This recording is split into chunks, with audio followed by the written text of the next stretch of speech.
Mesdames et messieurs, je vous souhaite la bienvenue parmi nous, en présence des principaux membres du comité et de ceux du groupement astronautique, de même que les hautes personnalités scientifiques qui ont bien voulu répondre à notre invitation. Je suis particulièrement fière et heureuse de vous recevoir dans cet espace. Et que se passera-t-il en situation d'apesanteur ?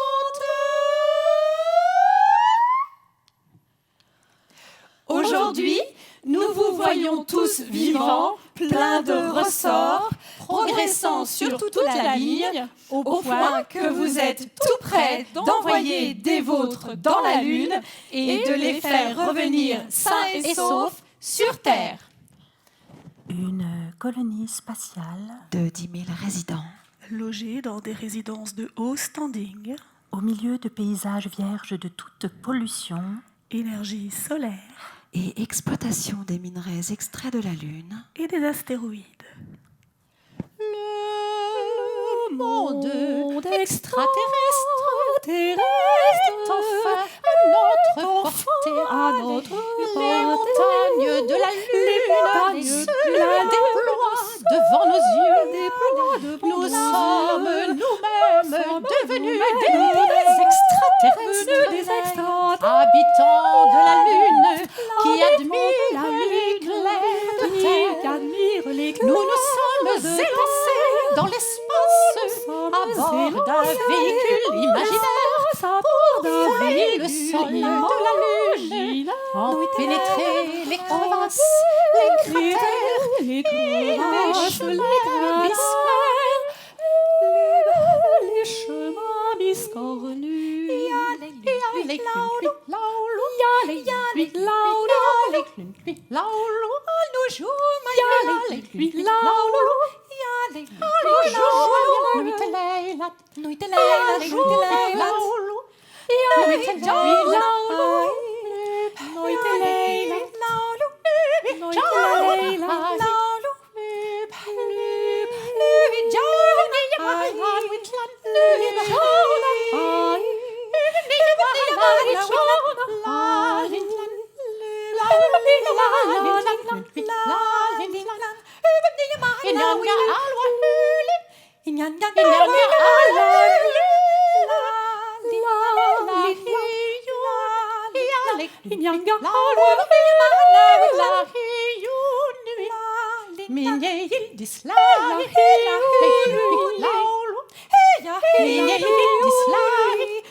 Aucun autre projet spatial ne sera plus important pour l'humanité et pour l'exploration à grande échelle de l'espace.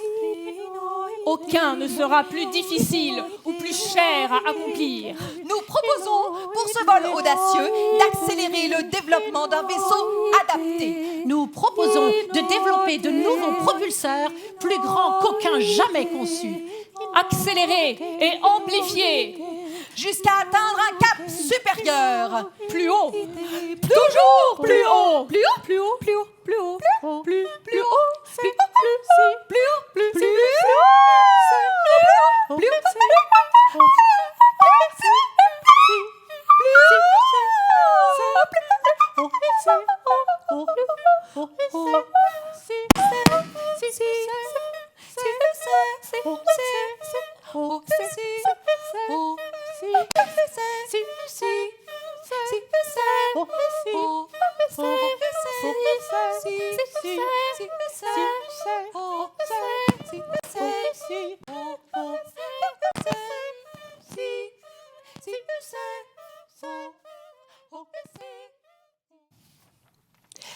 Le programme vise à construire un habitat humain reproduisant dans l'espace les conditions de vie terrestre par l'intermédiaire de processus microbiens.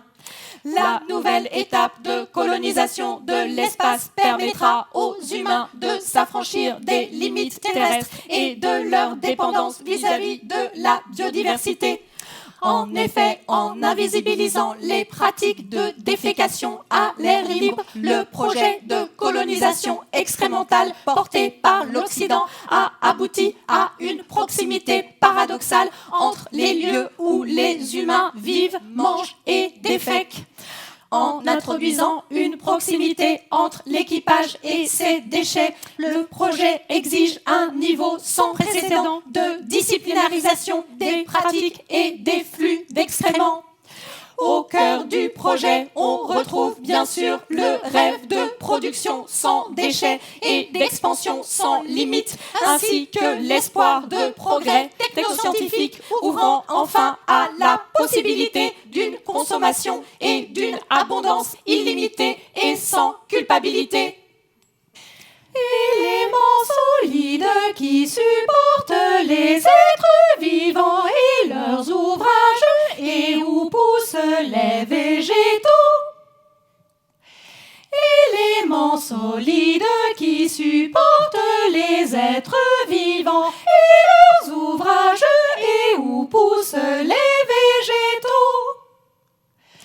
Éléments solides qui supportent les êtres vivants et leurs ouvrages, et où poussent les végétaux. Et leurs ouvrages, éléments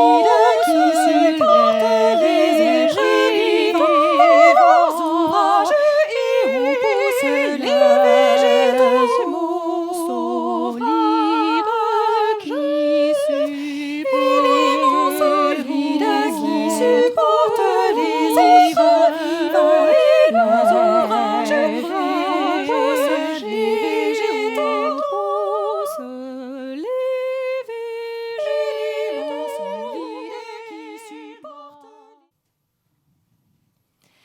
Il n'est pas étonnant que le vol orbital d'un être humain, Le navigateur des étoiles renoue avec la structure des grands mythes de l'exploration. Un itinéraire linéaire qui l'amène à parcourir un nouvel océan. repousser une frontière et revenir au bercail après une traversée éprouvante et dangereuse. L'artiste alimente le robot de son propre sang, permettant, grâce à l'oxygène qu'il contient, d'entretenir une petite flamme. Un cercle peuplé de galaxies et de millions d'étoiles. Une échappée hors de la matière, détachée des effets de la gravité, entre l'humain et l'artifice. Tantôt c'est le mécanique qui migre vers le vivant, tantôt c'est le vivant qui migre vers le mécanique. Sous des lampes de mosquée dont les coupoles de cuivre, aussi ajourées que notre âme, ont pourtant des cœurs électriques. Comme des sentinelles avancées qui campent dans leur bivouac céleste face à l'armée des étoiles ennemies. Allons, dis-je, mes amis, partons! Enfin, la mythologie et l'idéal mystique seront surpassés. Nous verrons bientôt voler les premiers anges. Approchons-nous des 3 machines renaclantes pour flatter leur poitrail. Je m'allonge sur la mienne. Donnons-nous à manger à l'inconnu. Nous voulons chanter l'ange dont le tige idéal traverse la terre, lancé sur le circuit de son orbite, debout sur la scène du monde, nous lançons encore une fois le défi à ce défi.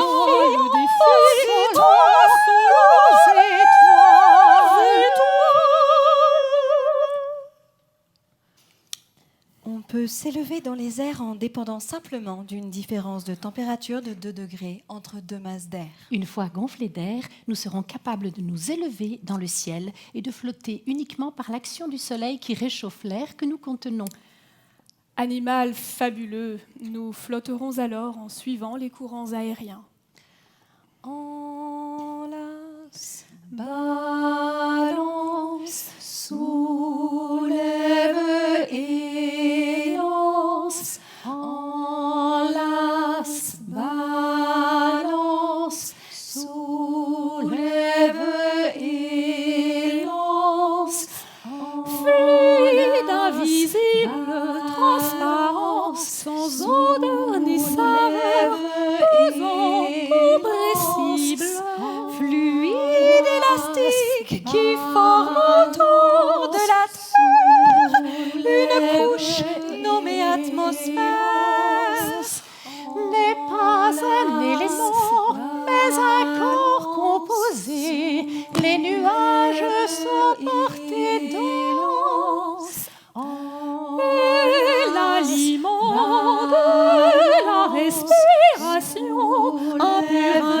intempérance. Les cieux, l'espace, au-dessus de nos têtes, le ballon plein s'éleva dans l'hélios. Signifie gaz, oxygène, azote et hydrogène, tous les fluides aériformes. De là le nom d'atmosphérique s'attribue souvent.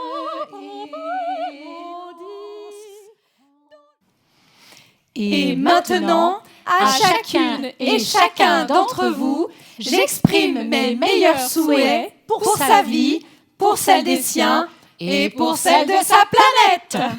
Puisse ce geste resserrer encore, s'il se peut, les liens qui nous unissent et ressembler à un pied de nez à la pratique académique des titres pompeux et interminables.